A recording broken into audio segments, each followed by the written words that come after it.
Well, here we are again for another episode of Fiend Zone Video Behind the Fiends, Behind the Counter, and I failed totally today, Mandy. It's Totally not failed. so bad. I fail every week, so what are you talking about?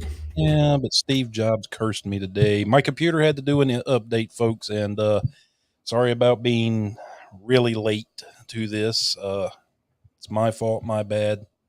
I guess it's kind of hard to blame a dead man for it. I was about to say, you can't really blame him, but you can just say that you're fashionably late, that you had to do your makeup and get all pretty. Well, Or yeah, had to shine the dome up. he had to be all sexy for Mr. Dillon Brown. Yes, sir. Our man. But yeah, we got Dillon Brown here today. He is a filmmaker out of Reno, Nevada. And no, he is not part of the Reno 911 crew. He is a director, writer, and I guess producer of a movie called The Flock. He's been very secretive about this movie, so I don't know much of anything about it, though really I kind of do, but I'm not sharing none of it with any of you because he's my friend and I don't want him to take away my friend status. But anyway, without any further ado, I'll bring in Mr. Dillon Brown. What's up, guys? No, your friend status is fully intact. Okay. Well, I do know a little bit about the movie, and good job, by the way, sir. I meant to get back with you on that, but I'm not telling. Dillon has been super secretive about this movie. Matt Skinner even said some stuff last night, like, no, it was actually a couple of days ago. He goes, good, I can't wait to watch this and not learn anything about this movie. Yeah, I think I learned from the first film that I ever did that you can't get so excited that you just unload all of the good stuff early before it even comes out. And not to say that I spilled the beans too much on the first film, but I do know that I definitely was sharing, I think, too many images and too many behind the scenes things. And so then when certain things happened in my first project, people were like, oh, I knew what was happening because I remember seeing that behind the scenes video that you guys posted, and it was like, oh God, what a terrible decision on my part to spill that. But I'm brand new to all this stuff, and I just got really excited. And but this one, we're definitely being a lot more, close-lipped with. But since I'm on the show today, if you ask the right questions, I probably will give a little more information out than I have. And so this would be the only place people can come to get that information about the movie. So, Ooh, we are the go-to. He's like, yes, I didn't have questions prepared because I thought you weren't going to talk. I just dropped something. What was the inspiration for the movie? So I wrote this film, oh my gosh, probably back originally in like 2017. And it was just one of those things where I wanted to make a movie, and I thought, okay, what's something you could probably realistically pull off? So I start writing, and I really have no idea where it's going. I'm just writing. And all of a sudden I have like an 89-page script or whatever written, and I'm like, there's no way you can film any of this, bro. Like, you don't have any of the stuff to do this. You wrote so many things in here that there's no way you can pull this off without quite a bit of money. What were you thinking? And so it just went into a folder and disappeared for a few years. Well, COVID hit, and I was on a quarantine for a little while based on a family member that had got COVID. And at the time, early on in 2020, especially since, as I was telling you, John, that I worked for the Department of Defense, the government was taking things super serious. So because I had potentially been exposed, they wanted me to also like quarantine and stay home for, I think it was 14 days at that time. And it sort of hit me, okay, well, I have all this time that I never usually have.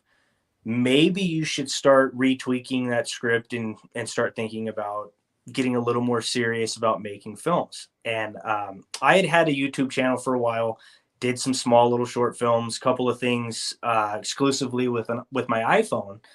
And it was really cool. This little Tremors fan film I did got picked up by Bloody Disgusting, and then all of a sudden goes like viral through the horror community. And I get all these people DMing me. And so I made another one. I did a Jurassic World one. As sure as you can see behind me, I've got all my vintage Jurassic Park stuff up there. I'm a diehard, huge Jurassic fan. And Luke's wife would love you. Luke's wife, she is like I super. think you can see I got the JP tattoo rocking here too.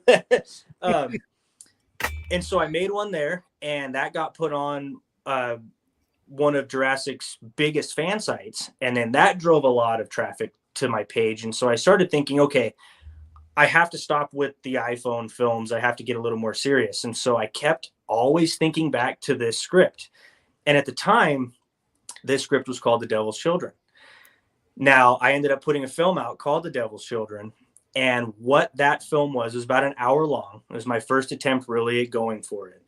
And that's the one that came out last year. That entire movie was basically just a cut sequence from this script that is now The Flock. And I thought, okay, I don't need this sequence, but I could probably turn this sequence into its own film, and we'll see how The Devil's Children does. And then maybe I can do The Flock someday. And lo and behold, it happened. I did The Devil's Children. And somehow, I cannot even tell you how. I'm not even going to lie to you and say that, like, oh, I worked really hard on this, whatever. Somehow it got picked up and put onto Vudu. And I started getting a little bit of, like, recognition, I guess, for having this film on Vudu. Now, the problem was this was a very, very amateur first attempt. So I look at that movie and I see so many things that just make me cringe. But I also look at it and say, for a bunch of us that had no idea what we were doing and we were just having fun and we shot the whole thing in 3 days, it turned out pretty fun.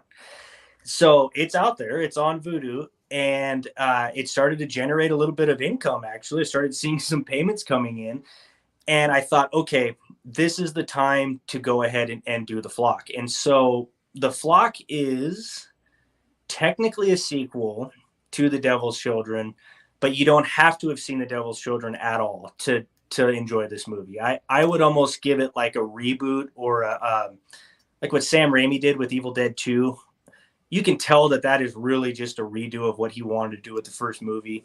And so that's really what The Flock is. It is the original script just finally fully realized. And so The Devil's Children could be seen as like one small moment in the overall story of The Flock. And we brought back every single person from that first production. We brought them back in some way, shape, or form to be in this movie, because I realized I couldn't have done The Flock if we didn't make The Devil's Children. And if we didn't make I couldn't have made The Devil's Children without all of those people. So we brought all of them back in.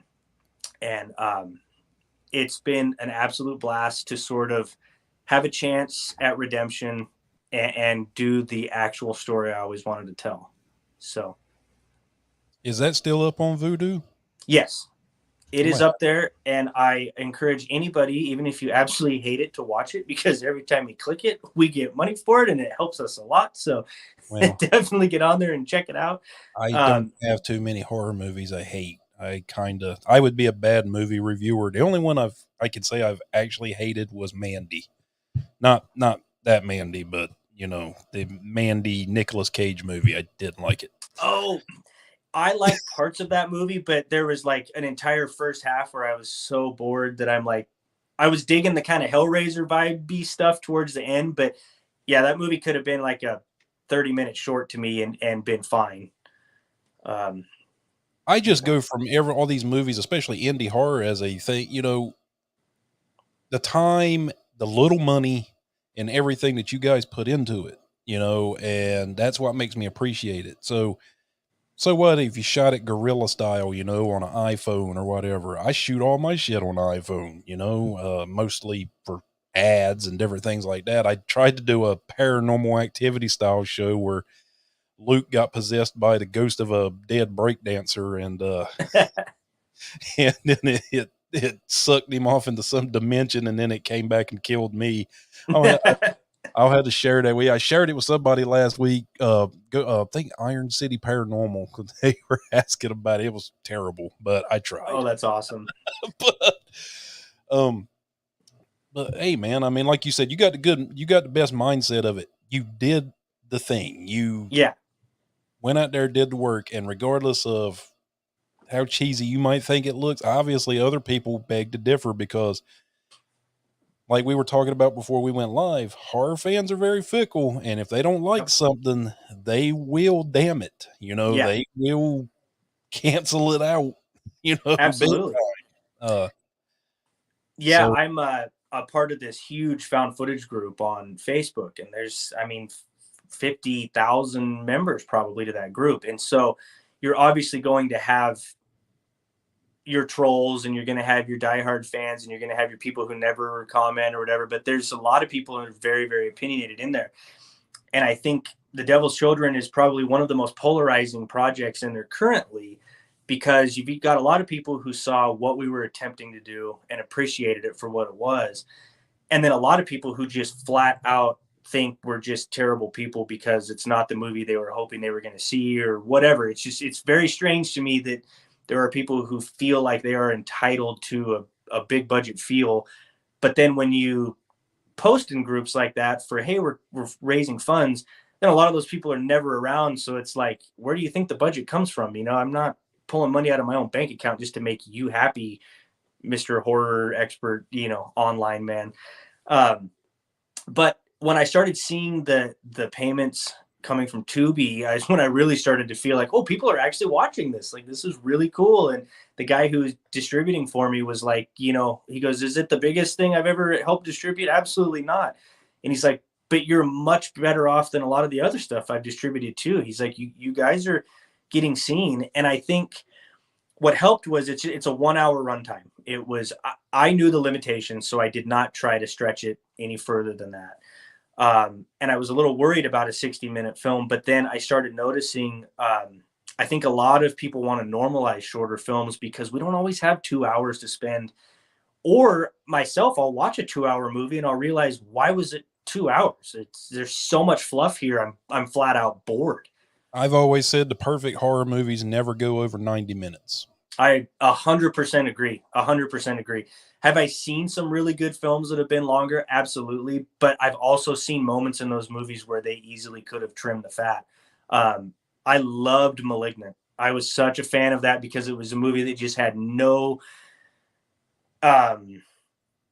reservations about just being bonkers, right? That movie is so batshit nuts. However, there's like 20 minutes or so that just feel too long to me. And even that one suffers from that runtime. I feel the same way of, probably going to get crucified for this, but I feel the same way about Silence of the Lambs.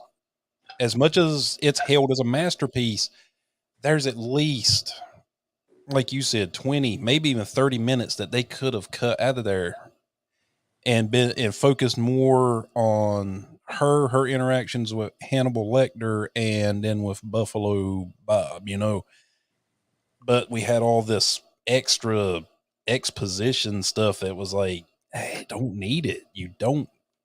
There was a lot of the FBI stuff. And even in the book, I noticed that there was, if I'm remembering right, it's been so long, but I do remember almost like this unnecessary amount of Jack Crawford and Clarice, like whatever their relationship was, it was like kind of strange to me.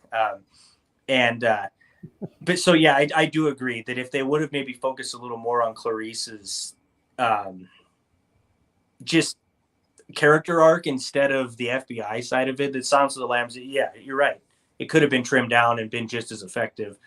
And that's why, like with The Flock, I really decided to pick like, okay, what are the most important things to film? And then where are the areas that might need a little exposition? And we've been shooting this thing for like 6 months. Basically just weekend warriors. We're just getting together when we can, and we're shooting a few scenes here and there. And I can say multiple times we have gone out and filmed. It's been in the cut. I've showed people. And then 4 months later, we've went and reshot the scene to make it a little more exciting or a little shorter. And I've cut the stuff entirely. So I'm doing my best to try and make like a lean, mean, fast-paced film that's fun, because I feel like if you make it fun, regardless of the budget, people will want to revisit it. And part of that really has to do with the runtime. So I'm kind of shooting for like an 80 to 85 minute runtime. And I think that way we don't overextend ourselves, but we will still have a chance to tell a pretty good story. See, I was already in because I love reading about the cults and different things like that in history, the David Koresh's, the Jonestown Massacre, all that stuff. I don't enjoy the fact of what happened. I'm not a fan of that, but just the mindset of people. What drove them to do that to other people, or what caused people to want to follow that person, Yeah, especially the Jim Jones thing. That was like, holy shit, absolutely. And I would say that we're sort of playing up on social media being used as a cult mechanism in this film. It's really where this hashtag, join the flock, has been out, and there's these YouTubers are reaching out to get kids' attention and teenagers, and there's multiple times in the film where we've got like fake recruiting videos and things that I've inserted in there. Where they're preying on people who are lost, who are confused, who are just looking to belong. But then they're also switching tactics and making videos, on YouTube to get kids excited about something cool, some kind of cool event that could happen, or this big party. So you should totally come out to this place.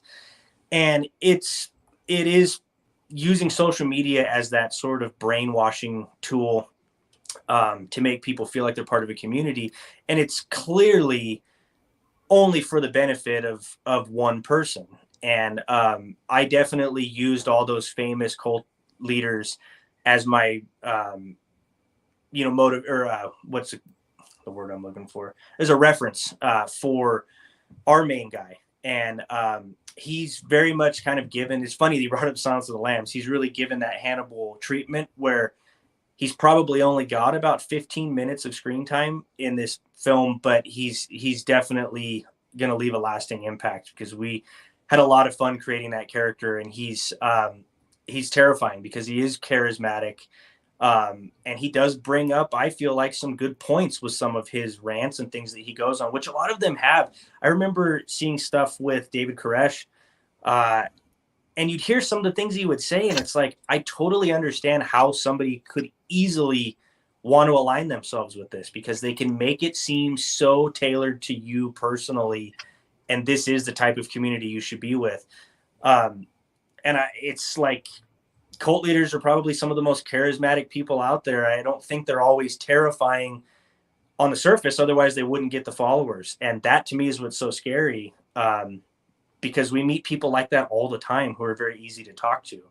And it's not until you get isolated with them that you find out what their motivations are. And when you look at history, I think you said social media. One of the first cults I can remember that actually functioned on the early days of the internet was Heaven's Gate. And Marshall Applewhite was very much like that. And so was Bonnie Nettles, who he later brought in. And they function solely through the internet and with male people recruiting videos. And hell, you can still go, I pulled it up right now, you could still go to their website right now and get the recruiting video and have it mailed to your house, even though they committed suicide. That is crazy. Still active members in that group. We were watching my wife and I, the Tiger King follow-up thing about that Doc Antle guy. And I had no idea that he was so involved with Yogaville or whatever it was in Carolina or something like that. And I had no idea that was a thing. And when we were watching it and I started seeing like how that Doc Antle character ended up being, when they did a deep dive into him, it was like, oh, well, there's no wonder he was the way he was with his people at his animal sanctuary, because look at where he was being groomed essentially. And it is so interesting to me that many of these things can be started with good intentions, but I don't care who it is, you give them power, they're going to abuse the power. You can do this whole, oh yeah, well, you come here in this community and we'll be on equal footing, but whoever started the thing eventually is always going to start being revered to as a king, I think, or a god by the followers, because they start wanting the answers and that's the only one giving them. And I think that's just one of the biggest flaws in human nature, is that we try so hard, I think, to be on equal playing fields or whatever with each other, but we still default to someone to give us answers when we don't know what to do. And these guys, these cult leaders, just prey on that type of people. And that's really what the flock is in our film. Now, that is just a part of the story, though. And this is where I'm going to go ahead and Matt Skinner, if you're watching, this is for you. I'm going to give a little more information as to what we're doing here. So the flock is obviously recruiting people all over the place. They're very mysterious. But you notice how a lot of these cults in history, you look at like Waco, Texas, the ATF bombs the place essentially, and it burns down, all these people die.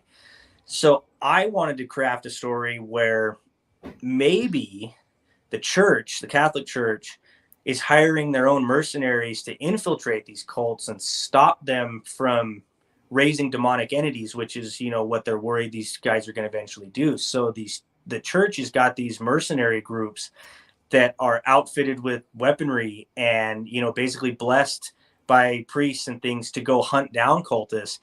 And so that is the other side of our story with the flock, are this group of mercs who are basically calling themselves God's army. And they are on this journey to find this cult to get one of the characters' children back, because the child was taken a year prior. And this mercenary is pretty sure that it was the flock that has his kid.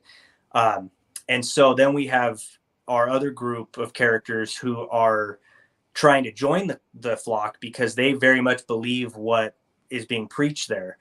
And so those two storylines essentially converge at the flock. And then, that's it, Matt. That's all you're getting. So it's been really fun to have all those different wild ideas playing, though, with the church being involved and cultists. And is there a demonic entity that's going to be, brought into this world? And we have so much fun sort of mashing all these genres together.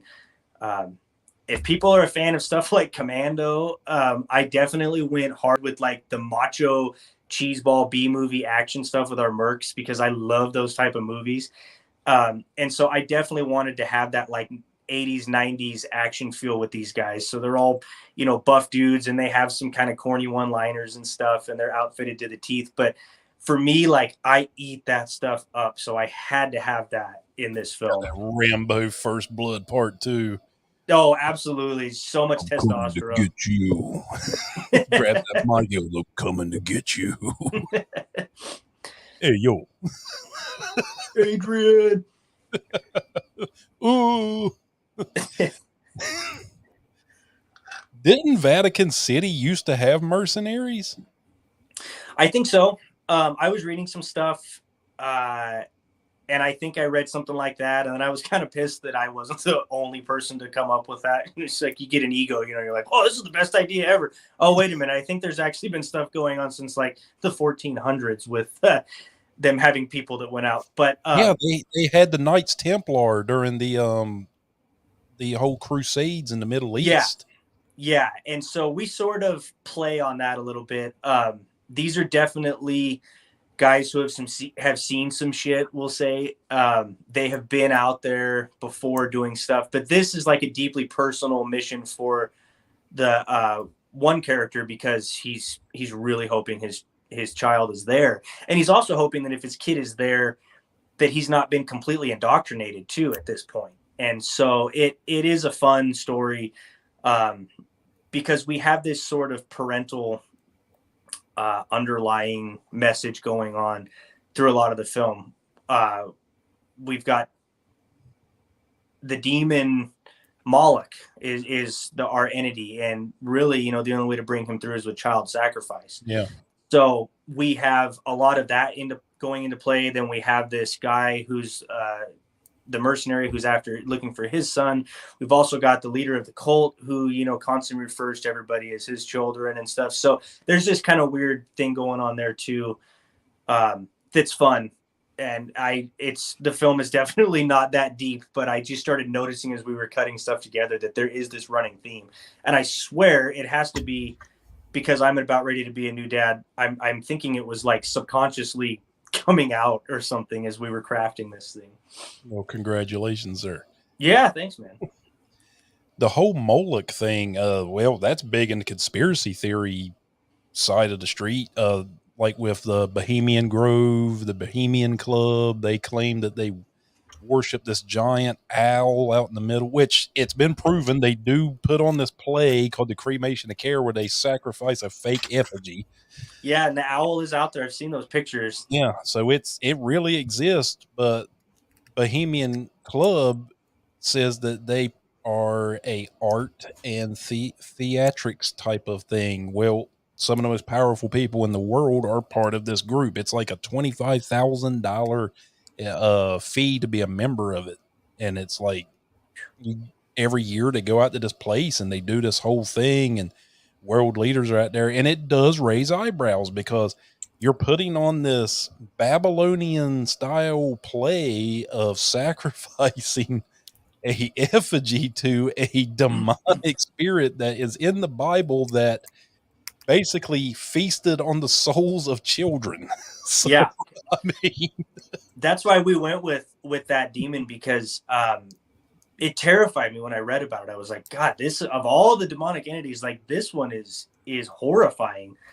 And I just felt like this is the one that has the most hard hitting in terms of what the sacrifice would be.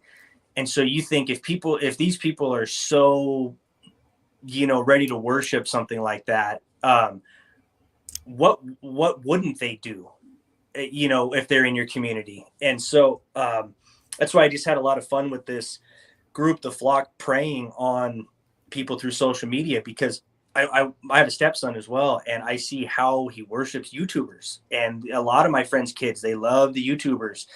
And I thought, well, what if you had a YouTuber who was part of this group that's constantly talking to kids, about this is cool, this is the new thing, don't tell your parents because they don't, blah blah blah. And so but you have to be careful because they have found YouTubers that do that shit. Yep. And so that was another thing that I wanted to play on, because I get freaked out all the time about maybe what my kid's watching, and when he's gone or whatever, my wife and I will check the tablet and just to sort of review what kind of videos are being watched and see what's going on. And remember that whole Momo thing was going out, was horrifying to me. It was so terrifying that people would try and convince children to do these violent acts. And it was super scary. And so I thought, okay, well, if that scares me, I'm sure it scares a lot of other people. So let's use that in this story. And so, even though The Flock was essentially a script written in 2017,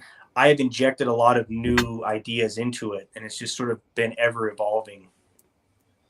So I get up in the morning sometimes when I'm having my coffee, and I'll read certain things, sometimes a lot of true crime. And one in particular, it's not YouTube related, but it was TikTok, kind of the same thing. This girl murdered her sister in cold blood, gave no sign or reason why or anything, just murders her sister who had cerebral palsy, murders her in the middle of the night in her sleep, stabs her I think it was 30 times in the neck. I mean, basically almost decapitates the girl, and then calls the cops afterwards. And all of a sudden she got 30,000 new TikTok followers. She did it for fucking TikTok clout. Yeah, that's horrifying. So you talk about that. There's people that exist like that in the world that just. Yeah, there was the Slender Man murders or whatever in Wisconsin with those two girls that killed the other girl out in the woods or whatever at the sleepover. Yeah, it's horrifying. It really is. And so, we're taking sort of a more B-movie creature feature action approach to that storyline, but there really is a very terrifying underlying story to this whole thing that we're doing. And it is one of those stories that I hope enough parents will start thinking a little bit harder about what kind of content are my kids watching. What is the message that these people are putting out there? Because these guys make so much money when YouTube monetizes their channels, and they've got so many views and so many followers, and I think people just assume, well, oh, if they're making money and they're that famous, then whatever, it must be fine. But I've never sat through a 2-hour stream from one of these guys' channels, so I have no idea maybe what they're saying to these kids. My youngest son, Gavin, used to watch this guy. His name was Mini Lad, and he was big YouTuber, and he was part of this group of guys that they all played like GTA, and they made comedy out of it and all that. And hell, even I watched it and thought it was funny a lot of times because of the stuff they did and the things they would talk about. Come to find out, not too long after, those guys had to distance themselves from him because he was grooming underage girls in his chat rooms. He had made millions of dollars, had millions of followers, was making hundreds of thousands of dollars in sponsorship, threw it all away because he couldn't handle the fact that he was famous and started propositioning young girls. So it was like, dude.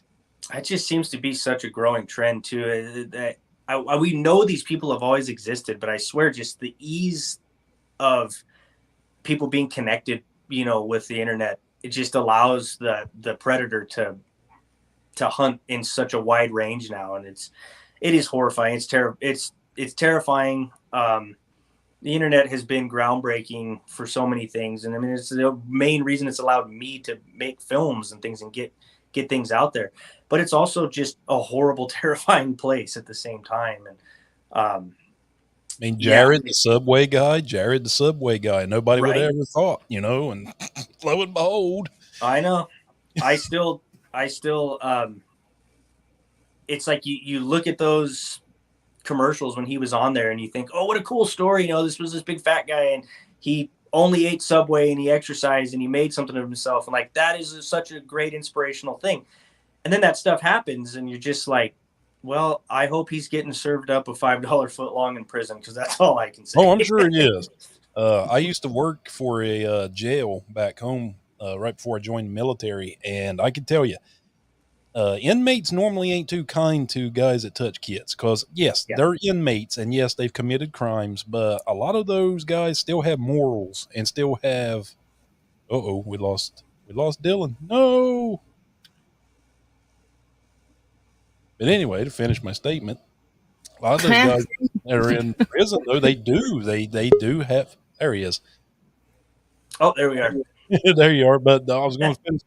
I was in the middle. But yeah, those guys in prisons have morals and standards, even though they committed crimes and probably did a lot of stuff. But they've got kids they're trying to get back to, and so that's really what, that tying this full circle to your original question, a lot of that was the motivation for the flock. And it just hit a lot harder when I got married and had a stepson. And then, now I've got a kid of my own on the way. And so I do want that to be a clear message when people do watch the film, that there are people like that out there that will indoctrinate and try and coerce your kids and not just your kids, also your family, your family members who might be depressed or feeling lost and alone. And they love to prey on the weak.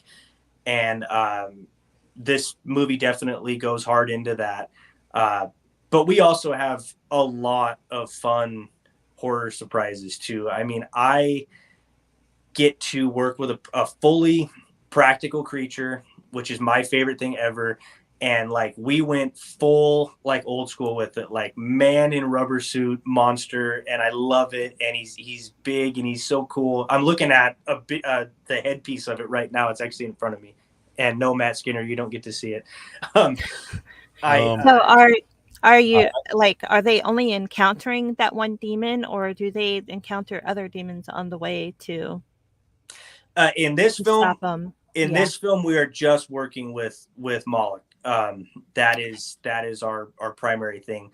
And, this film also deals with, is Moloch even real? Is the flock just sort of using stuff to get people scared or to believe them, and like really, it's kind of a film that's also a lot about faith, which is weird. You have the people who deny God, but then believe in this cult, and then this demonic entity. And then you have the people who are working for the church, working as God's, warriors to stop this from happening. And so a lot of it has to deal with this duality of faith and just very different things. And so we really, because we did the film on about a $4,000 budget, we poured a lot of it into our one demon that we want to make sure gets his due. But I think one of the more impressive things about the film is the locations that we were able to get. I found that local communities, when they find out you're doing things like, hey, I'm making a small, tiny little indie film, and we've got a whole bunch of college kids that are in acting departments or in film school, and they're part of this. Could we maybe use your backyard or blah, blah, blah, whatever? The local community is so willing to help out. They get so excited about that stuff. And I was blown away at how many people stepped up because they wanted to help us out. And we landed like a 40,000 square foot abandoned hotel and casino to shoot in. And it is a character in itself. That thing really takes on a life of its own. And so that's another really fun thing about doing a film with such a small budget, is getting things like that just sort of gifted to you to use instantly adds like massive budget to at least the feel to your movie. And so I'm really trying to use the setting a lot too as almost its own character. And I don't know if you guys are really familiar with this part of Nevada up this high where I'm at in Reno, but we're really close to Lake Tahoe. So Reno has deserts on one side of a highway that look a lot like what you would expect in Las Vegas, but literally a 10-minute drive the other direction, you are in the Sierra Nevada mountains and you are in pine trees, and we get a ton of snow up here. And so it's been really fun to have both of those gorgeous sort of outdoor settings too in this film, because at its core, this is a road trip movie. All these groups are sort of converging into the same place. And so I really got to show off a lot of the beautiful scenery around us too. Yeah, when I was in the Army, we used to go out there for NTC. I don't know if that's where you work with the Department of Defense, is out at the NTC training area.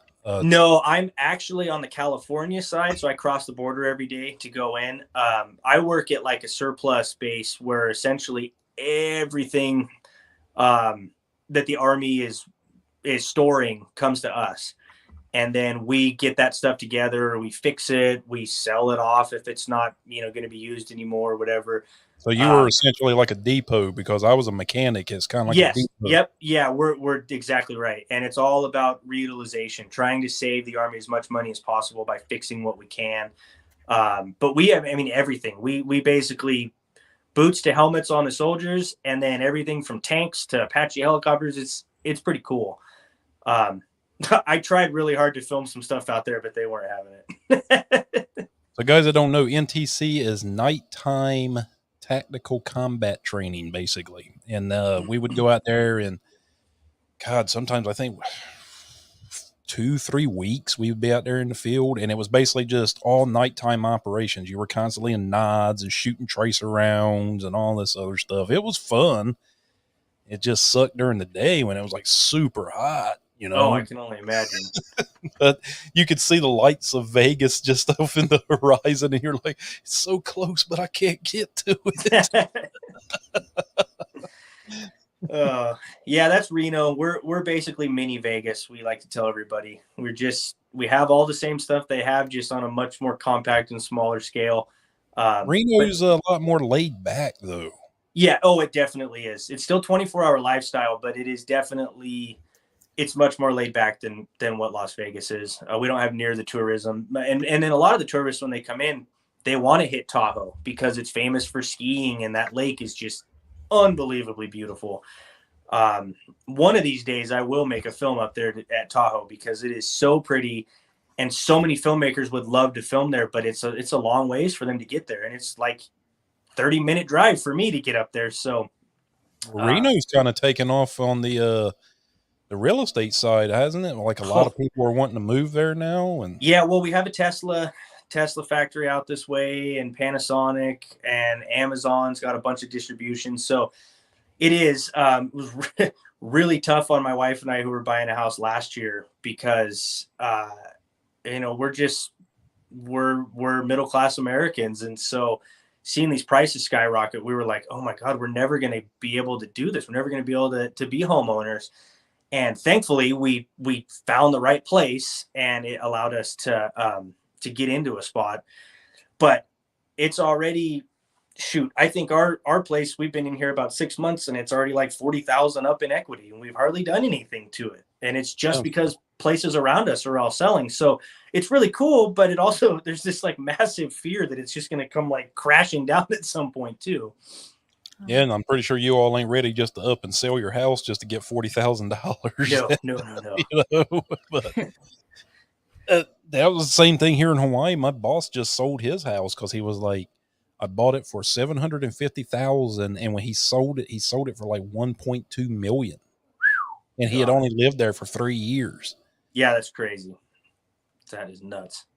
And now he's got a house out to the beach. He bought this old, dilapidated house, and we were like, "Holy shit, dude! You was fixer upper." So, and now it's like one of the nicest houses out there on the out here on the leeward side, out on the beach. Oh, good for him! Get up every morning and just run up and down the beach, him and his dog, and so yeah, maybe one day I'll get there. But right now, I'm stuck living in my studio apartment for a whopping $1,000 a month.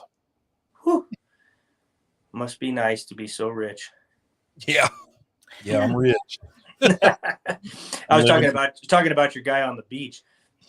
Well, Steve, I started with him back in 2016, and it was just me and him. And he was still living in an apartment. I had just gotten out the Army, and in 6 years, his business has grown now. We've pretty much locked up all the body shops on the island. They use us. What we do, we're kind of like Geek Squad for cars. Oh, cool.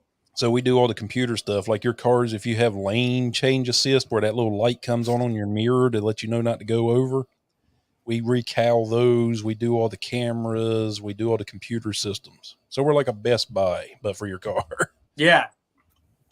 That's awesome. And when I started working for him, I had no clue what the hell I was doing. I worked on Humvees for 13 years, man. We don't have all that nifty shit on Humvees. No, pretty basic, just because they have to be, in case you got to work on them out in the field. Yeah. The only luxury we had on Humvees was the fact that we might have AC on them. Yeah, right. Oh, man. So how did you get hooked up with the Four Crows guys? So that's where the internet, can be your really good friend.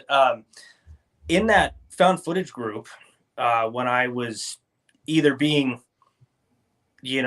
congratulated on getting a movie to Vudu or being absolutely lambasted by the other side that was like, oh, this thing sucks. I can't believe I wasted an hour of my time watching this movie, blah, blah, blah. One of the members, Joshua, had started commenting a lot.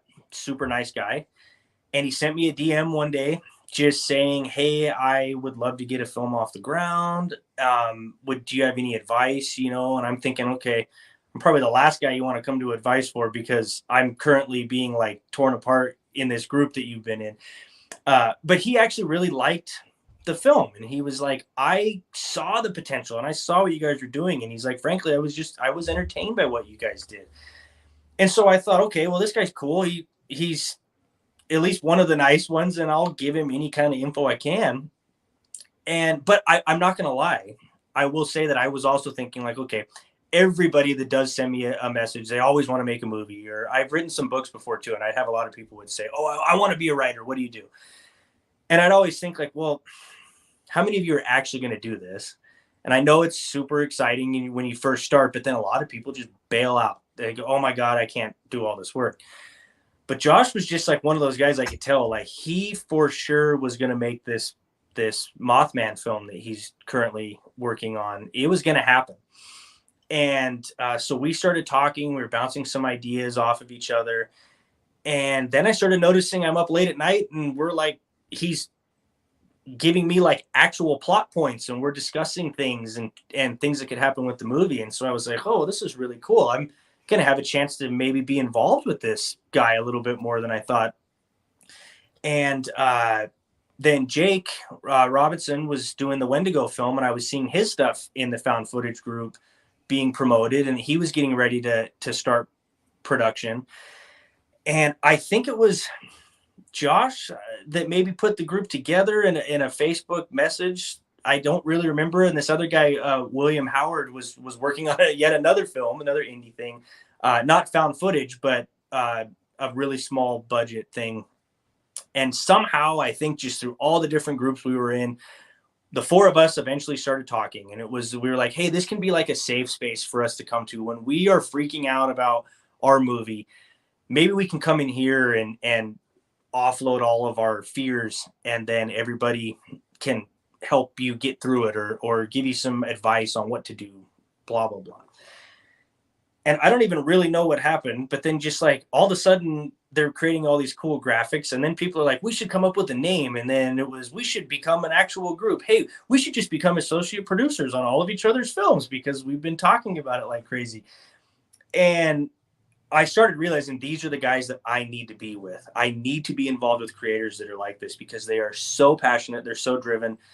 They are so supportive of everybody's projects. Nobody's like really trying to steal anybody's thunder or anybody's moment in the spotlight. And it's just like given me this, like a renewed faith in people. I think you get around enough like-minded people, and all of the things that you thought maybe your friends or family might think is like, oh, he's just living that pipe dream right now, and eventually he'll grow up and get out of it. You get around other people that are doing the same things, and you become more motivated to be successful. And I personally have been very, very lucky and blessed with like incredibly supportive family over this endeavor. And a lot of it is because they know I've been playing it smart. I have a 40-hour-a-week job. It's a career. It's not going anywhere. But I'm also not going to stop doing this stuff just because people think that it's never going to go anywhere, you know. And my mom and dad and my wife have just been so supportive of what I've been doing. But I don't know if these guys have all had that same stuff, you know, in their lives. And Jake, you know, had like problems with his production. I know he was having some issues with just producer problems or people not being on the same page. I think he had like an ex costume maker that like totally shit the bed, you know, and was doing a bunch of stuff. And so the Four Crows thing was this really nice place for us to be able to discuss those problems and say, how do I handle this situation? You know, I've got this happening. What do I do? And I don't know. I guess it just sort of started out of people wanting to find people that were just like them, and also saying, you know, these are your individual projects. Let's just make some kind of a banner to help with the exposure. God, it sounds like a cult. I was about to say. But I enjoy you guys, and the thing I like about you guys, you all are doing it the right way. You're not stepping on each other's toes. You're totally supportive of each other. And That's what they want you to think. Join the out of cult. all the movie, out of all the movie makers that I've had the privilege of meeting, and I'm not trying to say that they're not good people because they all are, but I like you guys probably the best. And it's not just saying that because I'm talking to you. I really do, because you guys are totally committed to your own thing, but at the same time, you're pumping each other up. I mean, you talk about Josh talks about you, Jake. You know, you all talk about him, and then he talks about the both of you, and then Jamie Apple, who Yeah. I got her going to come on the show here at the end of the month, and she's super talented. And Yes. and you all are just bringing all that together, and you're making a fun environment free of bullshit drama and all that other crap. And that's what it's all about. Absolutely. That was sort of our biggest motto. Was I think a lot of these guys that were doing the big fundraising campaigns were realizing, God, there's a lot of toxicity out there. And there's also these egos that are just unreal. And I'm thinking, why do you have an ego for something you haven't even made a freaking movie yet? And yet you're still acting like you're so much better than everybody. And I think a lot of these guys with this fundraising stuff, it's like, oh, they crowdfunded more money, so therefore their project is better. And we never looked at it like that with our group. Our group was, we're going to make our movies the way we make them. And the Four Crows banner will be on all of them as like this kind of umbrella, you know, umbrella corporation, I almost said. um, but and really, it was just a way to say, like, we've got 4 of us putting movies out this year, and all it really takes is one of them to maybe go big.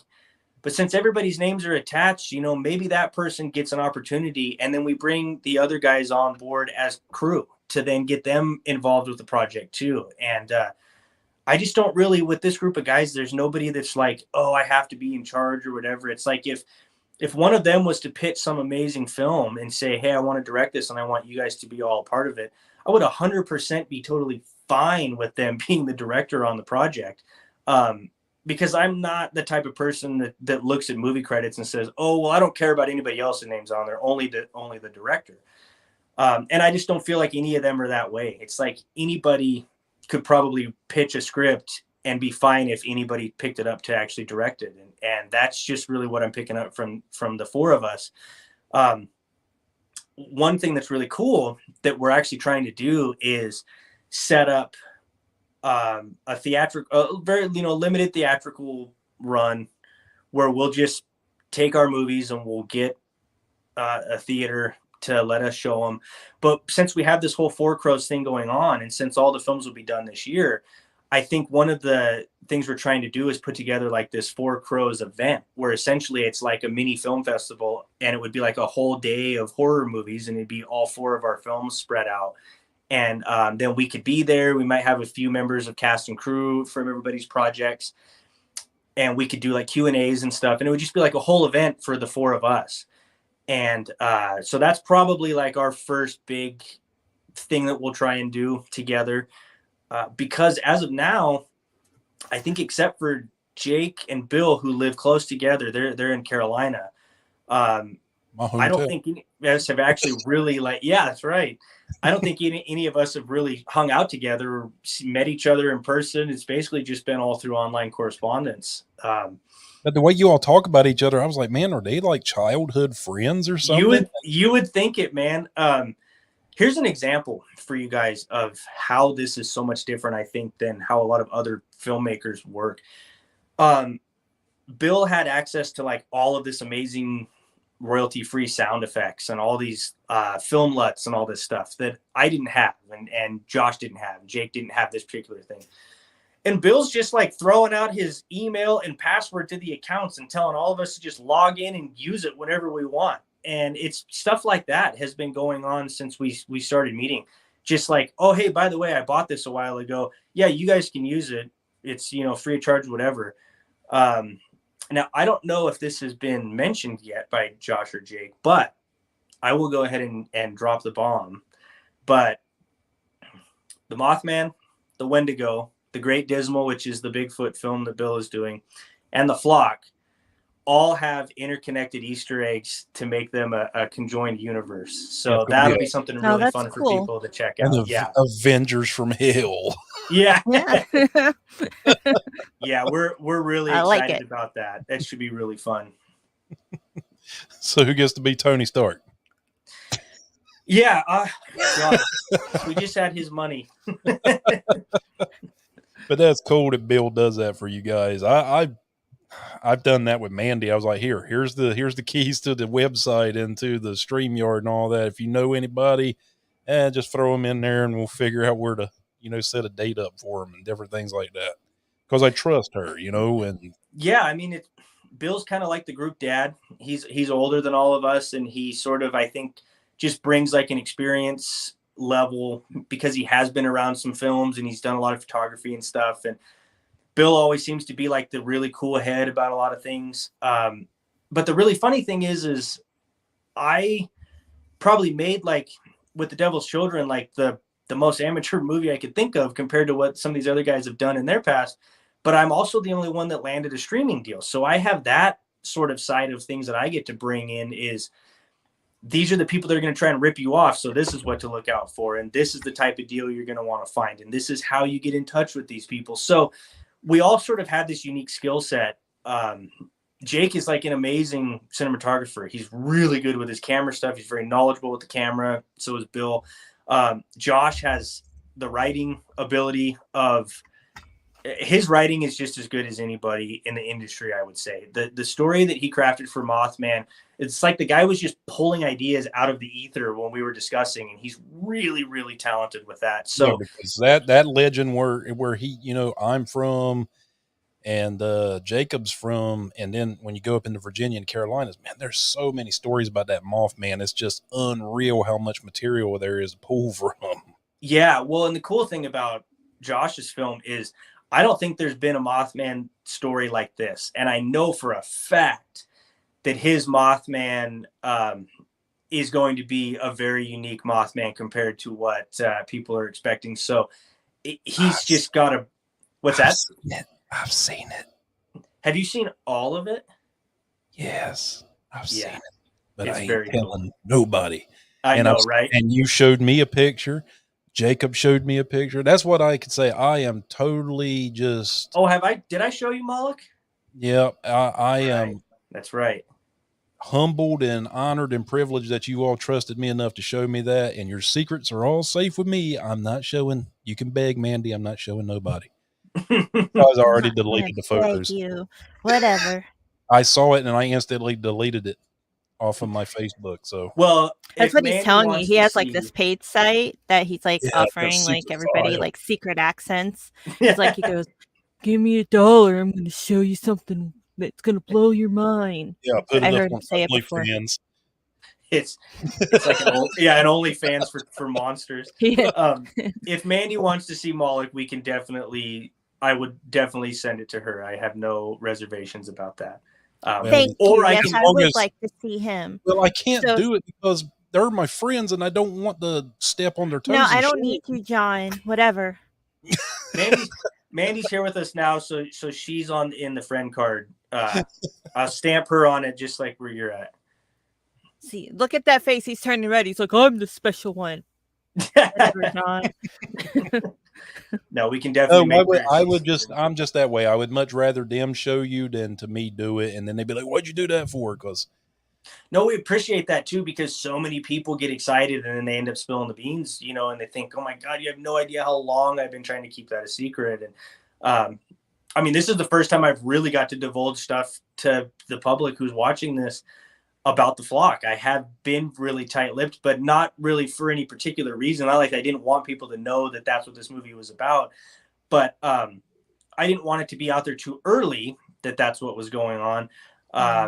But the other fun thing is I gave you guys a pretty good amount of stuff, but you have no idea where this movie's going. And that's what's so exciting to me is I know all the fun stuff that we are saving for secrets. And I've got a huge shoot coming up next week, a week from yesterday, actually. 2 more full days filming to get our big action stuff done. I will be exhausted. I think we've got 12-hour days slotted for both. I'll be filming. Holy cow, I looked at the script. I think it's we've got 9 scenes we have to do or something in 2 days. Which is going to be nuts. I've got a super dedicated cast and crew, though, thankfully. And we basically just roll with the punches. We will start. And if I realize a little ways in, there is no freaking way we're going to be able to pull this off, I'm just immediately okay, let's switch gears. How could we pull this off without actually doing it? Maybe we can just reference it instead? Or maybe I'm the type of guy that's okay, if I was originally going to have some guy get hit in the face by a giant monster hand and you were going to see his face all shredded and I suddenly can't do that, okay, fine. You know what? Screw that. We'll have him swipe at the camera and then somebody will just use the blood cannon to splash blood on the wall. And then that will signify what happened and we don't have to show the face wound, always kind of ready to do that being an indie filmmaker because you just never know what's going to happen. We don't have the money to fix problems like that easily. And that is the beauty of an indie filmmaker because you're not allowed to be lazy. Yeah, absolutely. You have to be on your toes all the time.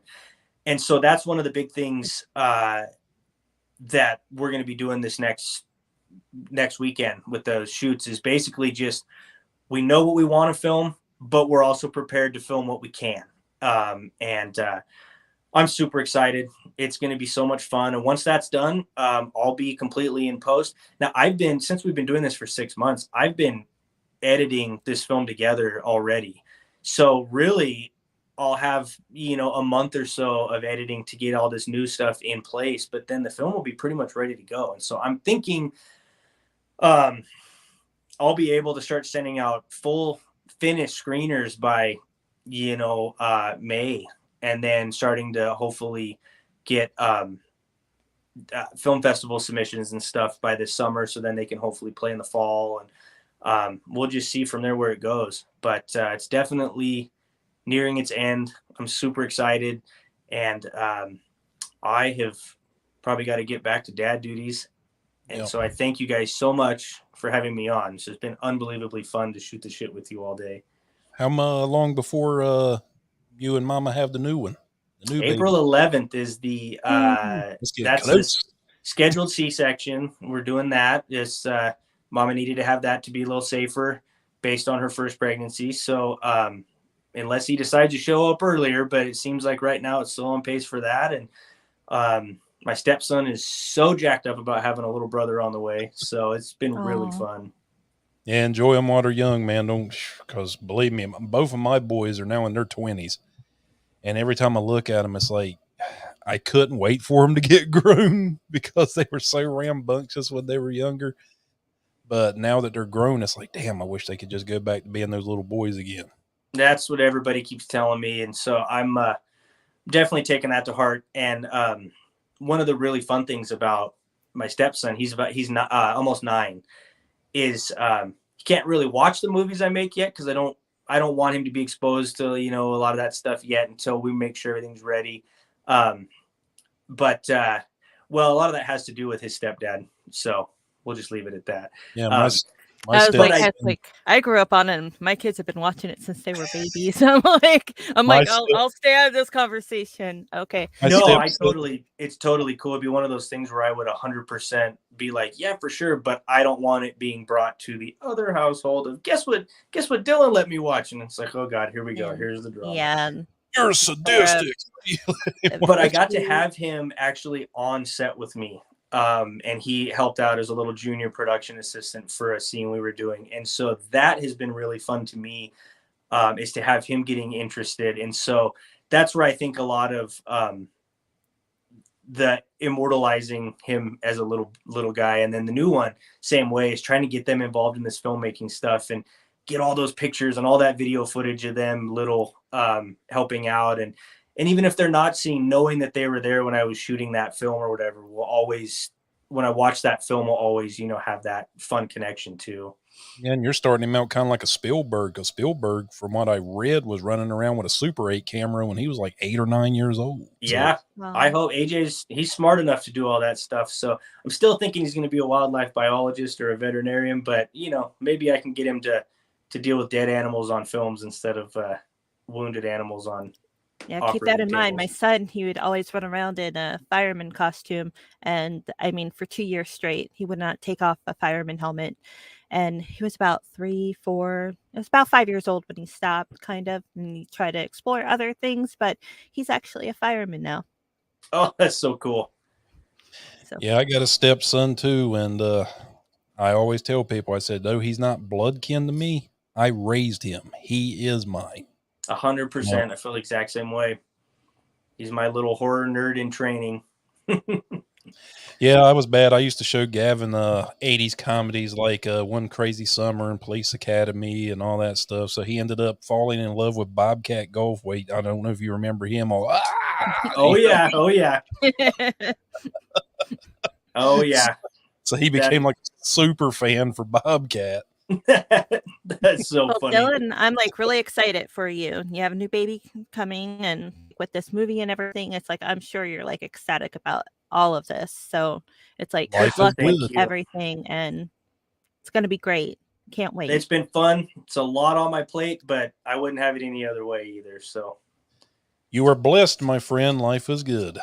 It is. It really is. I cannot complain. So thank you guys again so much. I really, really appreciate you guys having me on. It was so much fun today. Fellow filmmaker Morgan Wellborn said Good luck on your projects, Dillon.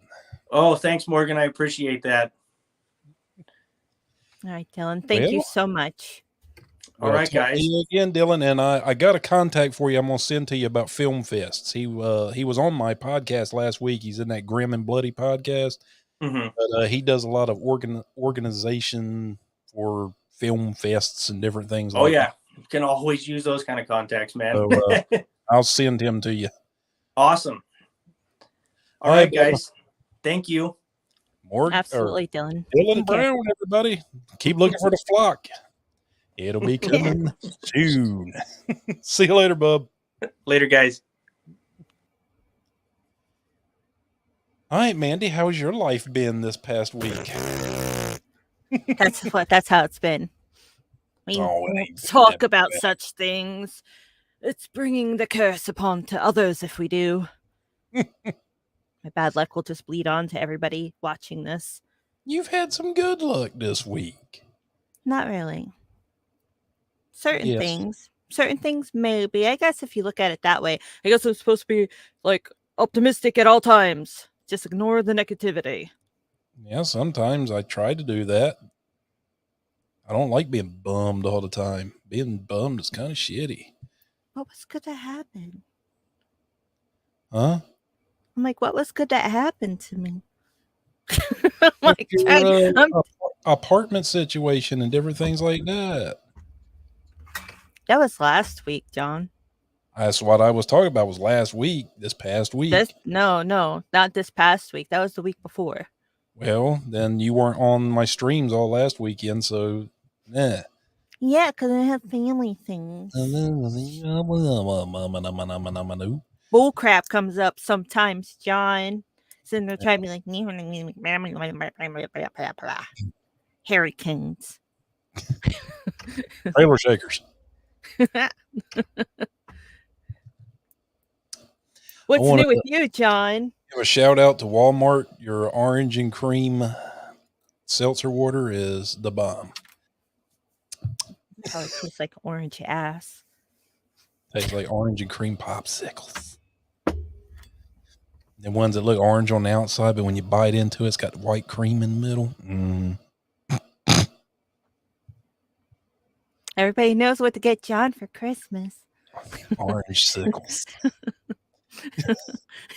Your face, you just like lit up. It's like you're glowing now talking about it. You're like, oh my God, they're like the best things ever. Oh, you guys give me $5. I'll suck them on a live stream for you.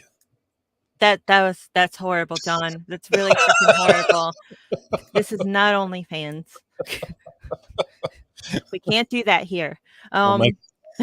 It's so bad. Orange sickle. It's just pictures of me eating orange sickles. That's what you call some folks. It's what I used to call them back in the day. Get your fat ass over here. How many come in the box? 6. Nope, like 10. I can fit 10 of those things in my mouth at once. Ooh, I ain't trying to get brain freeze.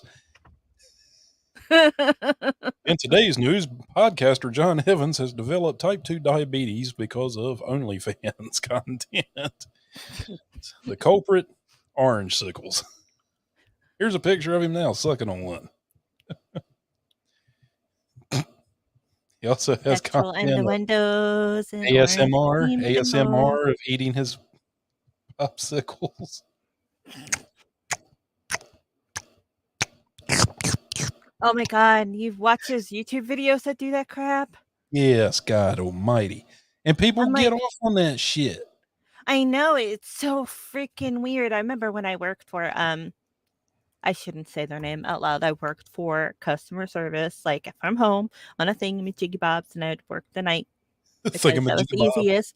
Yeah, I don't want to say their name because it's like, but you get these real weirdos. It's like this guy would call and he'd be like, "Do you bite your nails?" I'd be like, "No, I don't bite my nails." And he goes, "Do you know anybody that bites their nails?"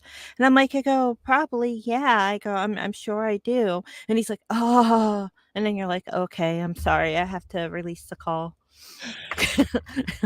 Can I have a bag of your toenail clippings? It's so gross. It's like, but the way he did it, he's like, ah, and it's like, oh wow.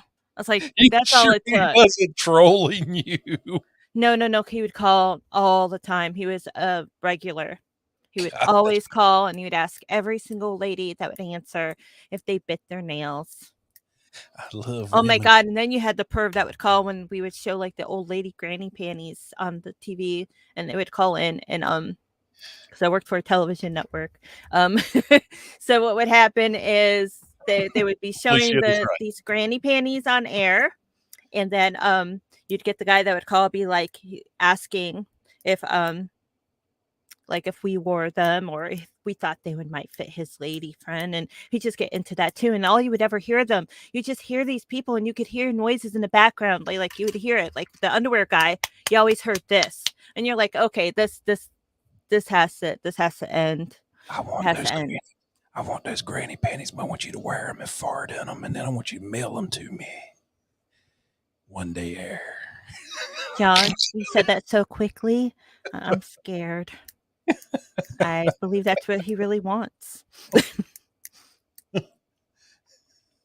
But then I want to go.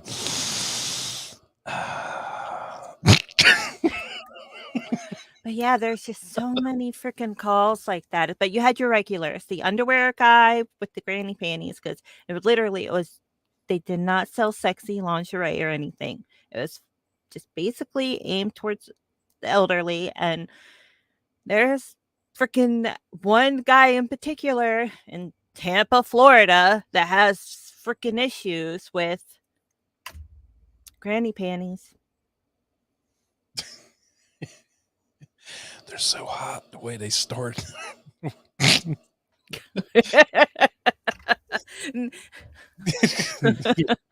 just pull them up right under their big old sack of titties. And what's funny is like they're older, right? It's like you get all these old guys, and especially like when you see the modeling, like they have special bras for the elderly, more comfortable, no underwires type of things.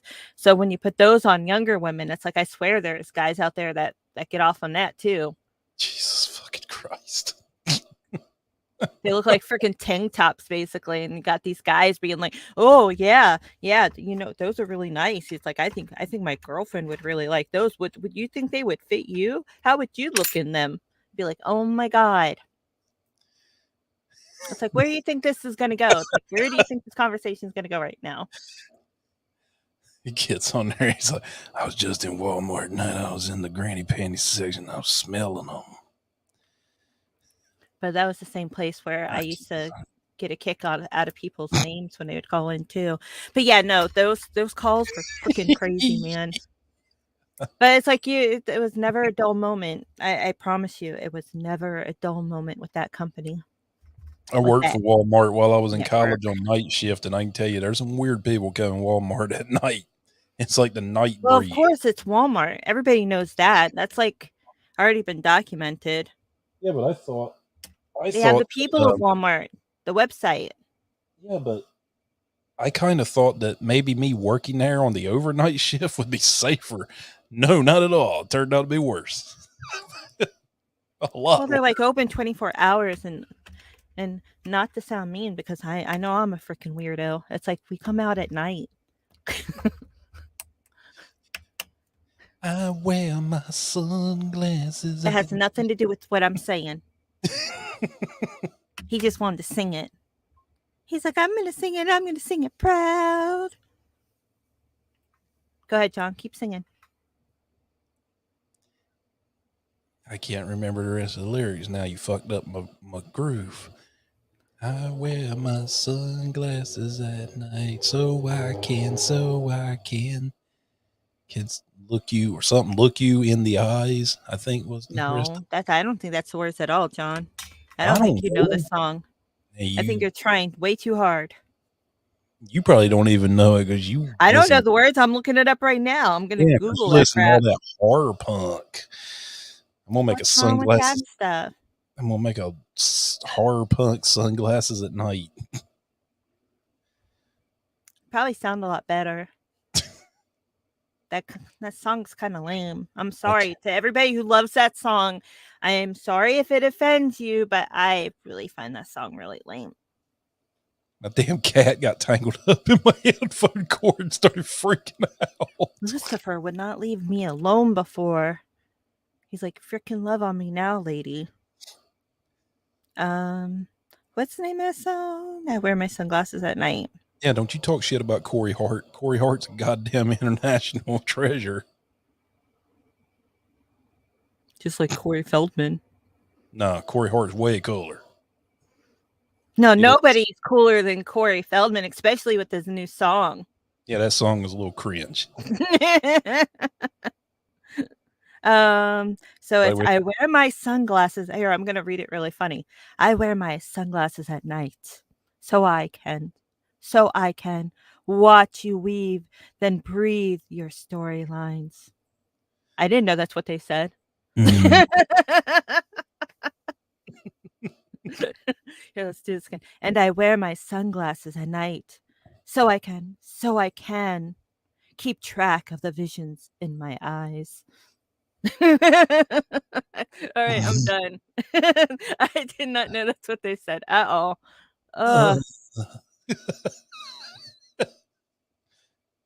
Okay, so while she's deceiving me, it cuts my security.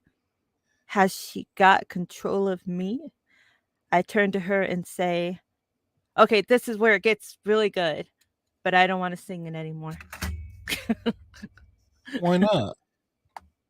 What? That's weird. That's like, because we're going to get in trouble. It's like, you repeated our song on the air. It's like, don't switch the blade on the guy in the shades. Oh, no. I can't.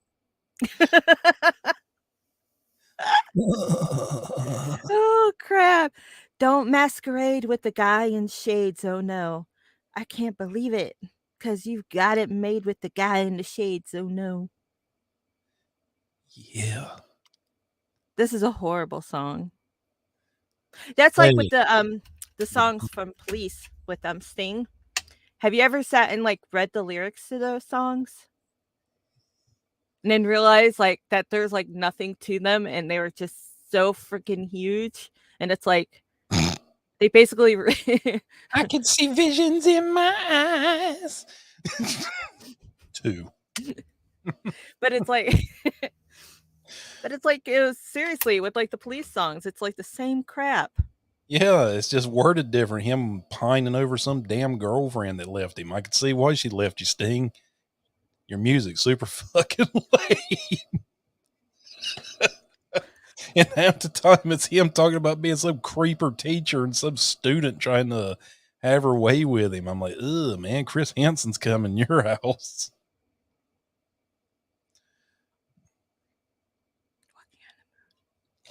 I was gonna pick a song, but you know what? There's like so many of them. It's like, which song would you say? Roxanne, you don't turn out the red light.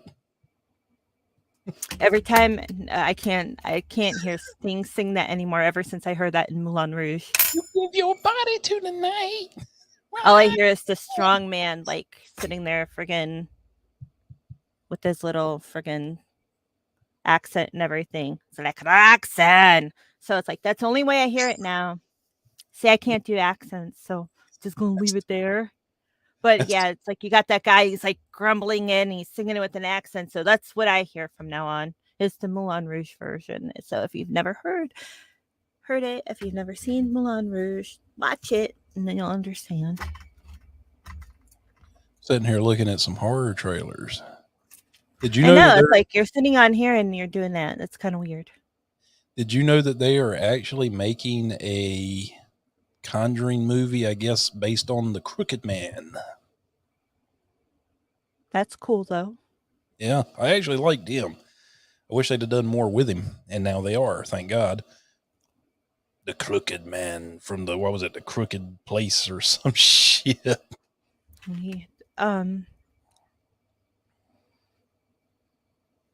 That poor kid, man, when he come out of that wall. Mm-hmm. Ooh, I pooped everywhere.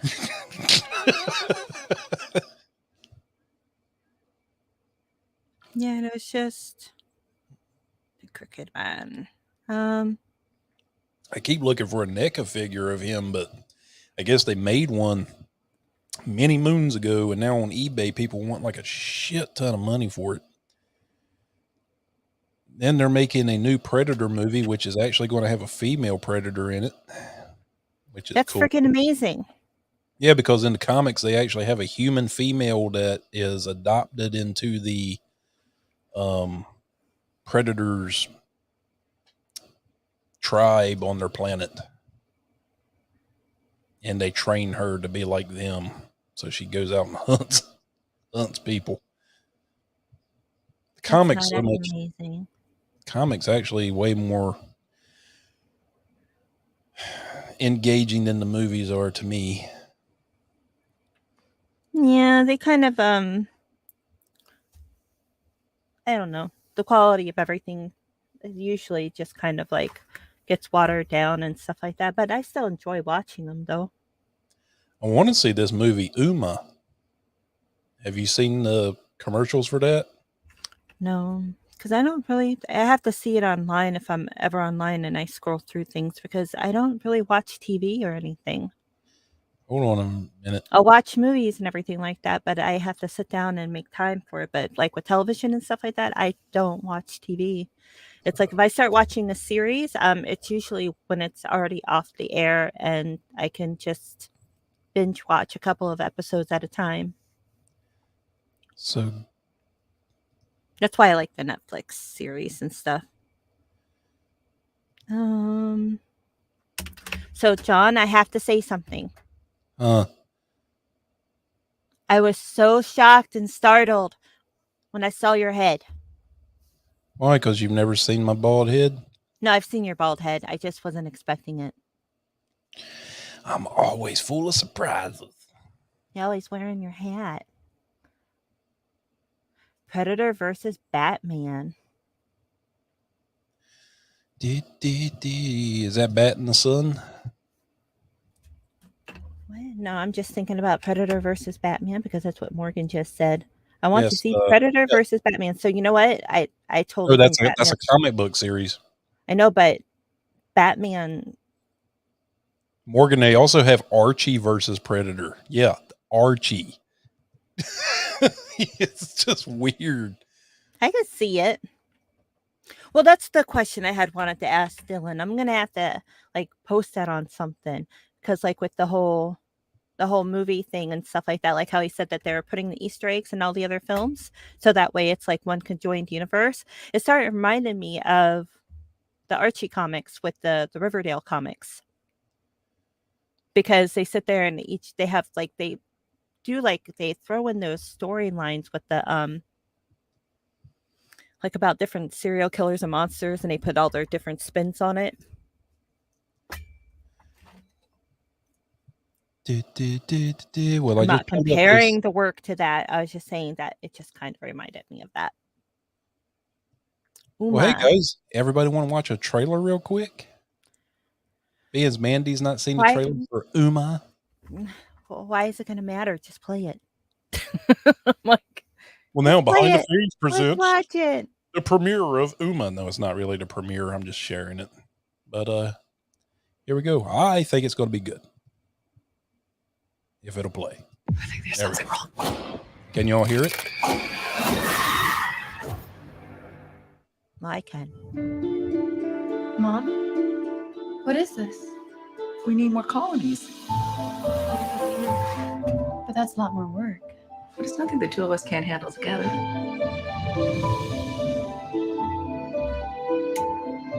Your life is so retro. Do you even have a phone? No. So how do you talk to your friends? My mom is my friend.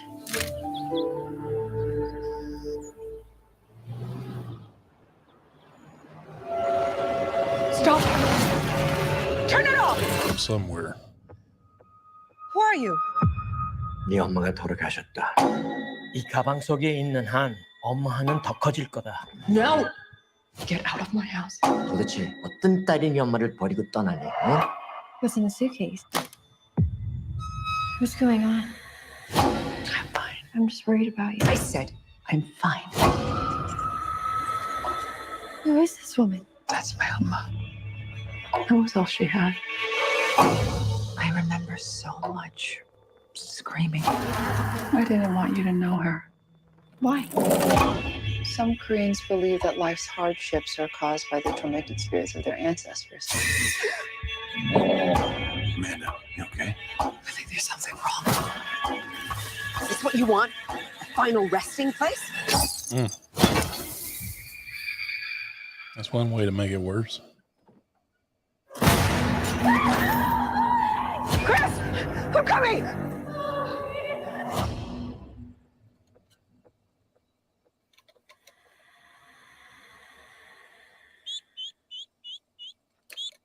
Come here. What else had you been lying to me about? All of this is for you! I can't wait to leave. You're not going anywhere. That's who I thought it was, Sandra.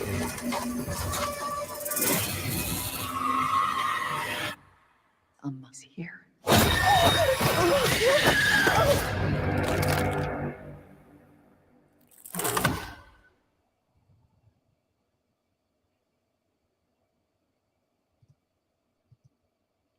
So what'd you think? Crazy lady. I don't know. It looks like it's going to be good. Well, there's a lot of Japanese, especially like living here in Hawaii. I hear about it all the time. Like the spirits of their ancestors sometimes are very vengeful. I like the fact that they had the nine-tailed fox in there because that's not just a Naruto thing. You know, it's an actual entity in Japanese folklore. Nine-tailed demon fox. You don't want to see it because it's like really bad news. I'm really Morgan big on says, the Japanese folklore. I used to get all the Xbox was really big on that. Microsoft like coming out with all the games and everything based on the folklores and everything. I always thought that was really cool. I would get those and scare the crap out of myself. Yeah, what was Morgan's that not one? too thrilled with that movie. Meh. Well, here's the thing, Morgan. At least it's an original idea, you know, and it's not a remake or a rehash or any of that other shit that they've been doing. Somebody had an original idea, made a movie with it. So, touche. I still might go see it. But anyway, I think you're talking about Fatal Frame. Yes, where you take pictures. That shit used to weird me out. I freaking love those games. I thought those were amazing. But yeah, they were pretty good, pretty scary when you sitting there playing them, especially by yourself. Japanese got terrifying shit. They do have some terrifying shit. That's what I find the most fascinating about it. It's like I'm that crazy person that wants to go explore everything too. It's like they're like, oh, don't go here because of blah blah blah. Like there's suicide forest and everything like that. Yeah, until that idiot Jake Paul went in there and took pictures of the body hanging in the tree. I know, that was freaking retarded stuff. I don't know why he didn't get locked up for that. Yeah, Jake Paul. So what? You could probably beat me up. I don't care. You should have went to prison for that shit. That was bad. That was bad. I'll agree with that. That was really bad. But yeah, I'm that person that like sees that stuff and it's like I wanna go do it. As scary as it all is. But yeah, any of the movies and everything that like center around the whole camera folklore like that too. I freaking love that stuff. I love it.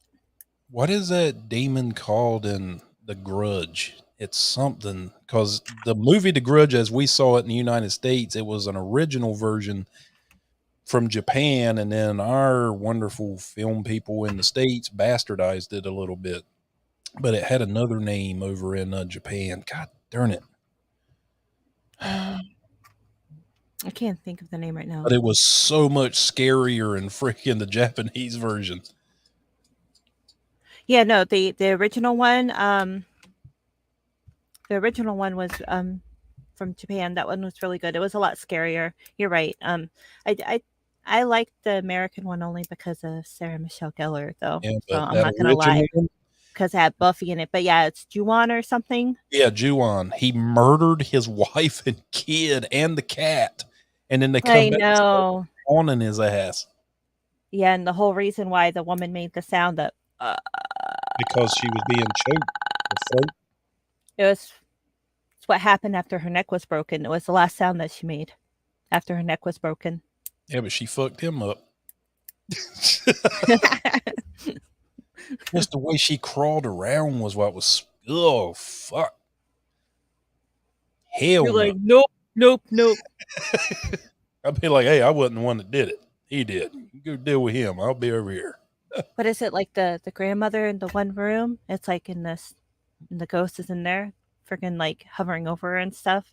It's like where she couldn't move. Like you remember, like because the one lady, she's like in there helping her and stuff like that, and she's like paralyzed. But you got like the ghost, like. And then when the guy imagine being paralyzed and everything, and then you have this Japanese ghost hanging over you. or when he got out the shower and he was drying off and the hand come up out behind his head. I think there was that scene. That little kid, though, I would have had to have football kicked him. It'd be like, oh, Everybody says that. They're like, I would just kick him. It's like, but he's a ghost. How do you kick a ghost? Seriously. You can't kick a ghost. You can't leave, Morgan. You can't. He doesn't want to be alone with me. I fear for my safety. Doesn't fear for his safety. He's like, oh my God, get this crazy lady away from me. So it's a crazy lady. I am a crazy lady. Bye, Morgan. I hope that you have a wonderful, wonderful, wonderful day. I'm being sincere. Because maybe today I like people. I like turtles. I feel like dancing, but then I would like do it for like 5 minutes and I'd be like tired. So I'm not going to do that. You make me feel like dancing. Gonna dance the night away. Oh, you know what? I don't know where my new cards are though. I'm gonna pull a tarot card.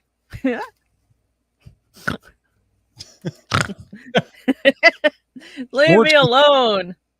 That's not as bad as the hurricanes. It's Trailer Shakers. Okay, so The Exorcism of God. Have you seen this trailer? Oh shit. The Exorcism of God. Yeah, I never. See, here's the thing: is like I'm not a very big religious person at all. Not even a little bit. I don't believe in anything. I believe when we die, we just die. Our energy goes back into the earth, and then So you don't believe that ghosts actually exist? But I enjoy watching the movies and everything, and it's like I have to sit there and always view everything when I follow the Vatican, even on Facebook and stuff like that. But it's because my family's all Catholic, bunch of Italian Catholic people. So, but like it's like there's like a certain aspect that's like, okay, so they believe in all of this stuff, and then it's like you have all these demons and everything that they believe in and stuff. Some of the stories are pretty interesting and fascinating, but then when they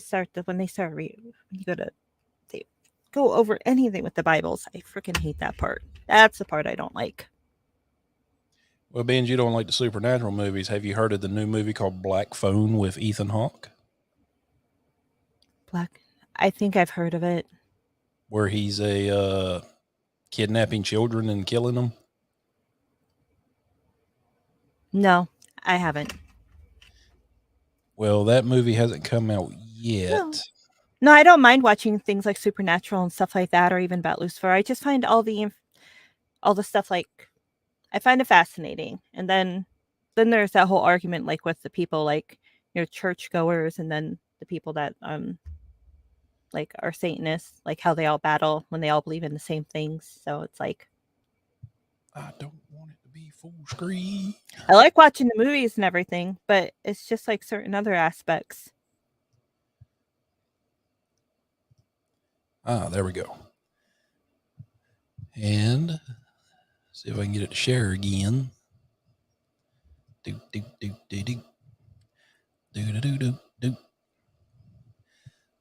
So this one is The Black Phone. It comes out on June 24th. This one's actually coming out in theaters, but it has Ethan Hawke in it. It's kind of disturbing. I've seen the trailer for it, but Mandy hasn't. So has he been in anything like besides this? It's like I haven't seen him in anything in like a million years.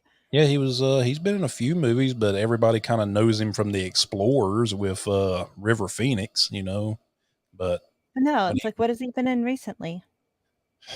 I don't think he's much been in anything that was like big budget. And maybe he hasn't been in anything. Maybe he's just been laying low for a while. But this movie right here looks super creepy.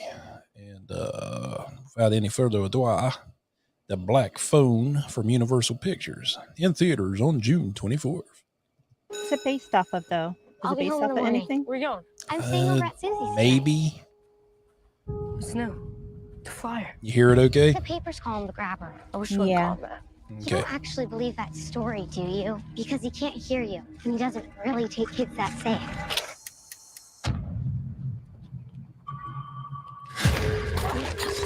Oh, you goof. Wasn't that just peachy keen? You need some help? You see that? They even made him look creepy as shit in this. Would you hand me my hat? Yes, sir. I am a part-time magician. Are those black balloons in there? Would you like to see a magic trick? I have an announcement to make. One of our students, Finney Blake, was abducted. Blumhouse is the horror kings. Please find Finney.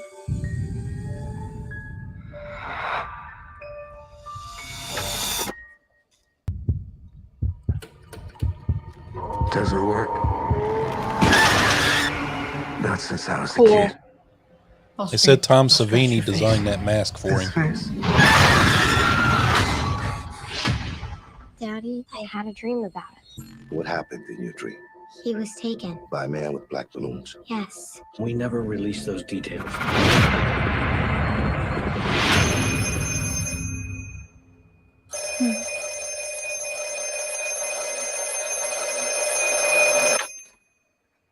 Hello? Don't hang up. Who are you? You know all our names? You're Get getting it out of now? here. The ghosts of all the kids that guy's murdered her. Please, please let the dreams be real. See the wall in front of you? I tore a long Giving cable you loose a from visit. down there. There's a combination lock on the inside of the storm door. What's the combination? I carved it in the wall. The tree, the door, the gate. I'd never seen it before except in my dreams. You don't have much time. You're gonna use a weapon. You raise the phone, step back, and swing. Look what you made me do. Please hurry. You remember what I told you? Someday I should stand up for myself. Someday is today, Finn.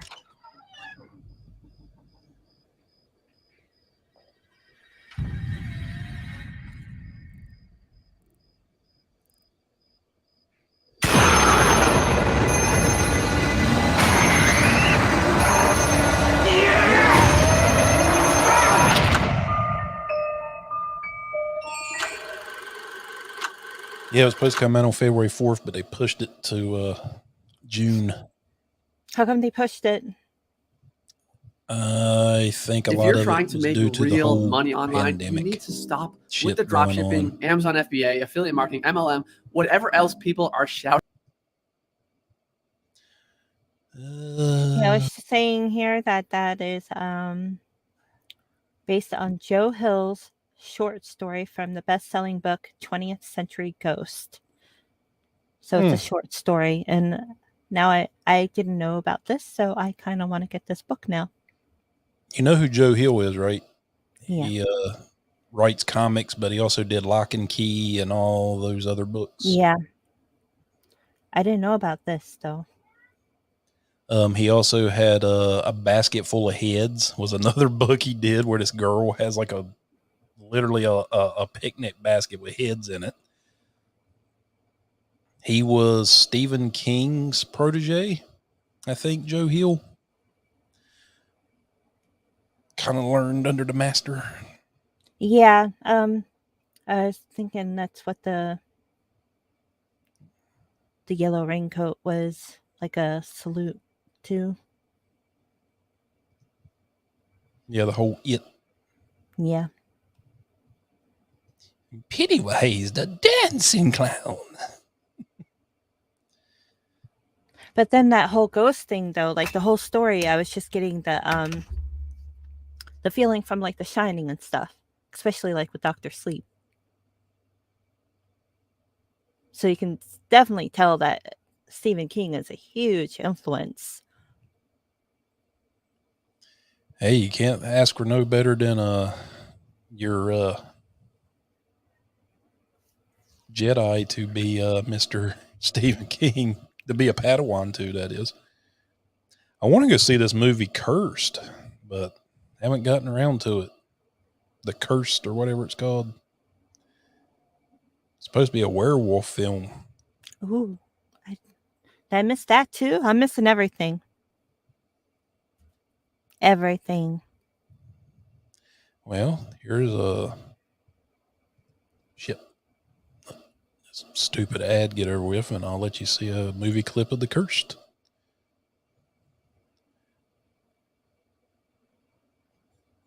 Let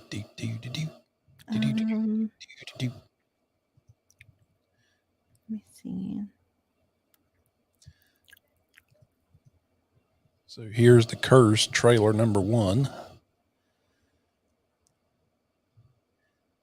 So I don't know if anybody's seen this yet. I think it's in theaters already.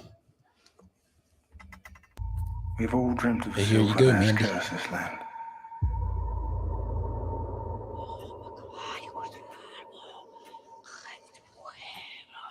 Judas asked, "What are you willing to give me if I deliver him over to you?"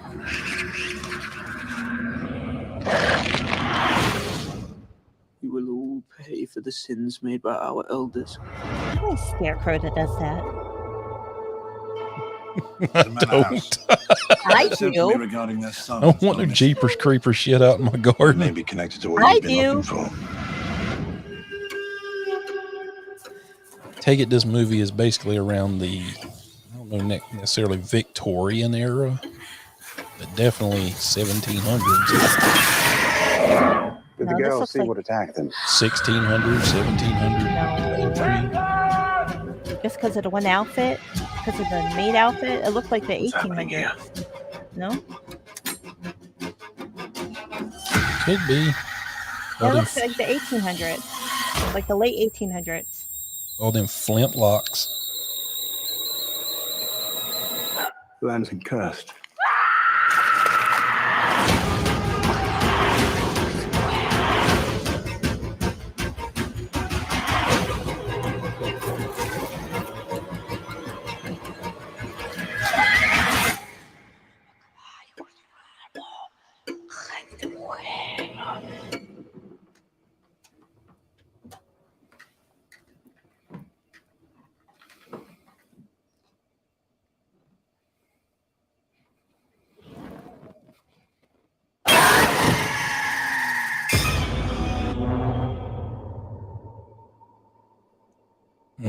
This looks like a winner. But I guess it's been out in theaters for a while now. February 18th, so it might not be in theaters anymore. I didn't even hear about it. I'm so bad lately. Everything's been so crazy. They're making an Elvis movie. Ugh. Why did you make that noise? What the hell? What's wrong with Elvis? Nothing. My dad likes him. I tried listening to him. It's just not my thing. I ain't nothing but a hound dog. Elvis was a sexy mofo. That's how I'm going to say it. I'm going to keep it clean. Elvis is wonderful. He was sexy. I don't know. I've read some stuff where he was actually kind of a piece of shit to people. Yeah. You read too much. No, I'm joking. He didn't read too much. Wasn't exactly the best father and best husband, that's for sure. But who was back in them days, to be truthfully honest? Nobody was. Everything was just kept secret, and it was expected to be big pieces of shit. Well, like somebody's not. The ladies are all like, oh, your husband's not a big pile of poo. What are you doing wrong? unless you're getting talked down to and put down and mentally just destroyed, you're not in a good relationship. Exactly. That's how it was in those days.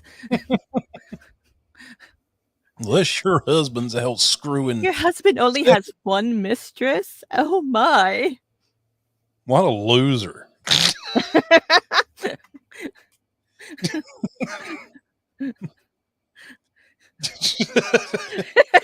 Does your husband really try to have sex with only you? Well, oh he's my not coming home to gosh. tell you that What he kind just of had a marriage love. is that? He's not coming home to tell you he's got a love child with the secretary. What a piece of shit. He didn't come home and bring you herpes. What kind of gift is? He's so unthoughtful. Hear all the ladies like, my husband gave me syphilis 5 times last year. That's how I know he loves me. Who need rings or necklaces or flowers? Syphilis, the gift that shows your love.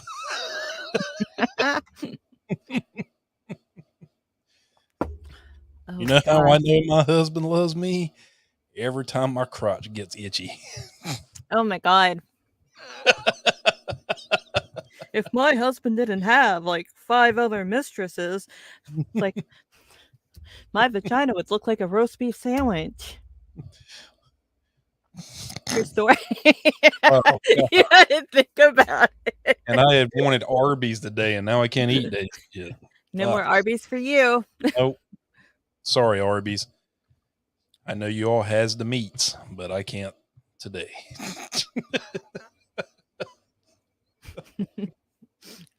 Talking about them olden days and those strong relationships built on God and trust. Sorry.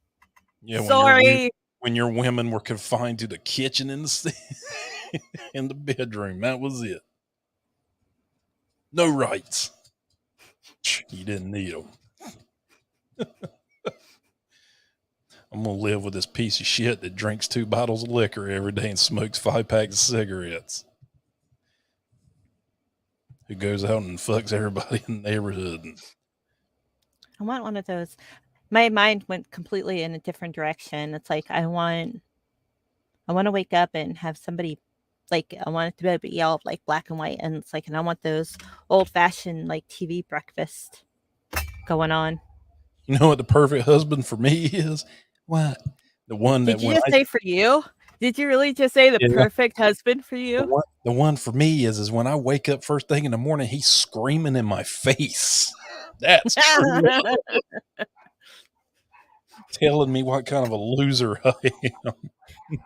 And sends our children off to school with bloody lips because that's real love.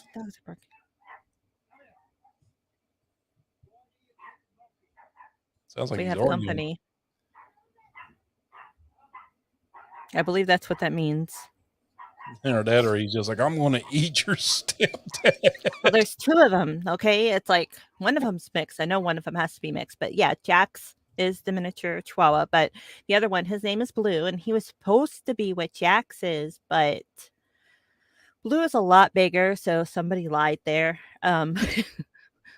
He's mixed with something. The rest of his siblings and stuff like that in the litter, they all came out little tiny things, but the mama was doing something extra there on the side. She was one of them women of the 1950s.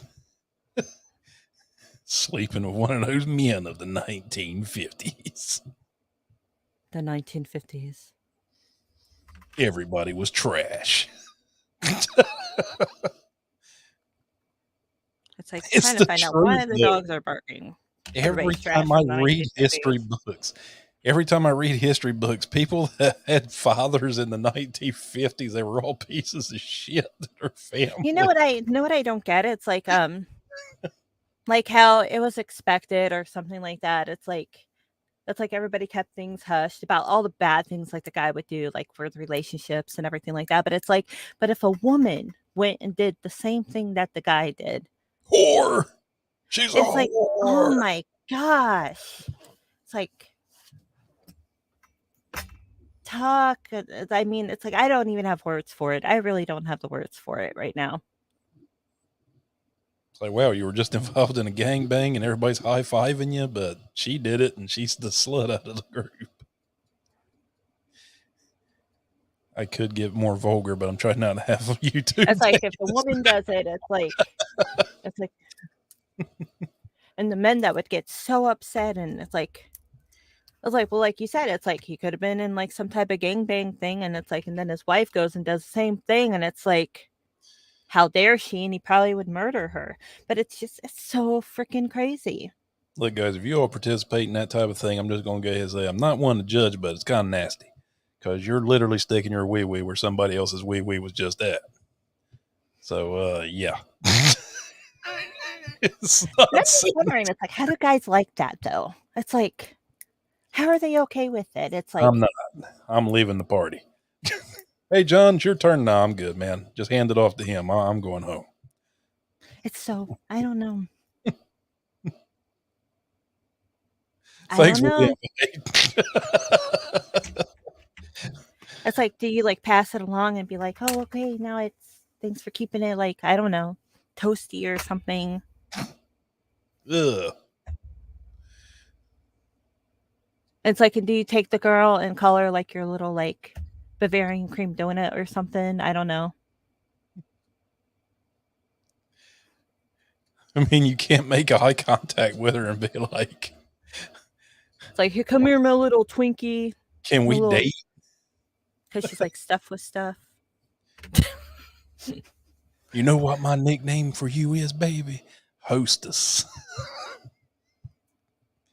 That's a good one, actually. That's the stuff. I had a lady tell me stories about that kind of stuff one time. It's like I helped her get a job with me, and we're sitting there on break, and she starts talking about how when she was in college, she would let all these guys run a train on her. And I'm like sitting there looking around the job, like I'm like, you don't want to talk, you don't want to say that here. It's like somebody's gonna hear you. I'm like, oh my God, but it was like a normal just conversation just to open it up and be like, yeah, when I was in college, I would let guys run a train on me. I was like, oh my God, imagine her being a grandma. I bet she's going to tell that to everybody when she's a grandma. Ugh. She'll probably hear this because I'm still sort of in contact with her. She'll hear this one day and be like, I can't believe you told the world about my story. That's like, why it was a good freaking story. That's why grandma developed hip dysplasia at an early age. I was remembering my ex-husband's grandma. She's in there telling me the story about when she was on a train, and she would take the train from where she lived into the city because they all lived in New York. And she worked at the bank at the time, and she said the last day that she was allowed to ride the train because her husband wouldn't let her any longer, so she had to stop working at the bank, is because this man came and exposed himself while she was on the train. She goes, I was on the train, and he just came up to me, and he opened up his coat. And then she says to me, John, you gotta look at me. She goes, it was this big. Like, and it was... She's like in her 80s, and this happened like when she was in her 20s, and she still remembered how big that was. Like that left a lasting impression about how big it was. He opened up his jacket, and I saw a whole new world of fun and adventure, and it was like that. And her husband didn't let her ride the train any longer. But I mean, like a literal train, not the sexual innuendo one. Not that one, guys. Just so everybody knows, so we're clear. She don't need a train if she's got freaking... Oh my God, I know. It's like, but the way she was, but it's like that crap was stuck in her head. It's like she's probably wishing all those years later that she took advantage of it or something. She's probably like, well, my husband ended up being my ex-husband, so. He's sitting there feeling so just inadequate and just files for divorce. She's done seen one bigger than mine. I can't be in this marriage no more. But we've been married for 40 years. Bad advice. Take my bad advice, people. Just go ahead and when you feel tempted, just give in. Because one day you're going to regret it when you're like 80.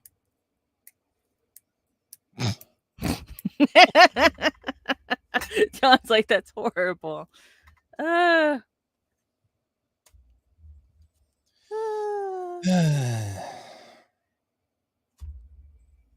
guys, I guess we can call it a wrap on this episode of Behind the Fiends. I mean, y'all got to meet Dillon Brown, got to watch some horror trailers, and got to listen about the infidelity of men and women in the 1950s. Yeah, this great story. And running the train and big wieners. So I haven't seen one that big yet. That's for everybody I know out there that I've seen. I have not seen a good one yet. If you have got pictures, you can make sure you send them to Mandy Cantoon. No, you send them to John for approval first, and he'll forward me all the good ones. Yeah, I want to be the big judge. Fail, pass, fail, pass. Imagine tomorrow, it's like if this actually got out there and people really did that, and you opened up your like messages tomorrow and they had like a ton of dick pics. I would be upset. I want that to happen. Of course you do, because you always wish bad on me. No, it's not something bad. It would be freaking hysterical. Be like, yes, this is hilarious. All right, we will end the show thingamajiggy bob so I can give it a thumbs down. Yeah. Well, guys, I hope you enjoyed yourself. Hope you enjoyed this last little bit. Don't get involved in train running. You can ride a train, just don't be part of the train. But anyway, yeah, with that good moral advice. This is your old buddy John. That's the beautiful Mandy Cantoon, and unless we get banned by YouTube, I guess we'll see you again next time on Behind the Fiends.